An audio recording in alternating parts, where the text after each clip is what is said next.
دوسرا ایک چیز یاد رکھیے گا، جب آپ کسی امام کے پیچھے نماز پڑھتے ہیں تو امام کی اقتداء اور اتباع واجب ہوتی ہے، اور یہ بعض اوقات فرض ہوتی ہے، بعض اوقات واجب کے درجے میں ہوتی ہے۔ مثال کے طور پہ تکبیر تحریمہ، اس میں یہ چیز فرض ہے کہ جب تک امام کی تکبیر میں اللہ اکبر کا رے ختم نہ ہو، آپ کی تکبیر کا رے ختم نہیں ہونا چاہیے۔ اگر آپ نے پہلے ختم کر لیا تو آپ کی نماز ہی نہیں ہوگی۔ جیسے بعض امام لمبی تکبیر لگاتے ہیں، اللہ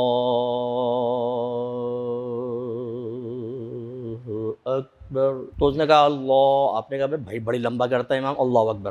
آپ نے کہا نوجوان اکثر سرکش ہوتے ہیں، وہ کہتے ہیں جلدی کرو امام صاحب، اتنا سلو سپیڈ میں چل رہے ہیں، اور آپ نے پہلے اللہ اکبر کہی، امام کی اکبر بعد میں ختم ہوئی، آپ کی نماز ہی نہیں ہوگی، ٹھیک ہے؟ اس لیے آپ کی تکبیر امام کی تکبیر کے بعد ہونی چاہیے۔ باقی تمام معاملات کے اندر واجب کا سا درجہ ہے، یعنی اگر آپ نے جلدی کر لیا تو آپ گناہگار ضرور ہوں گے لیکن نماز ہو جائے گی۔ مثلا امام رکوع میں نہیں گئے، آپ جلدی پہلے چلے گئے، جیسے بات سلو کمزور امام ہے، آرام سے جا رہے ہیں، آپ جلدی سے چلے گئے، پھر امام بھی آ جاتے ہیں، شامل ہو جاتے ہیں، اس سے رکوع تو ہو جائے گا لیکن جلدی کرنے کی وجہ سے گناہگار ہوں گے۔ ایسی سجدے میں اٹھتے ہوئے اور سجدے میں جاتے ہوئے امام صاحب کا انتظار کرنا ہوتا ہے، اس کا تھوڑا سا خیال رکھیے گا۔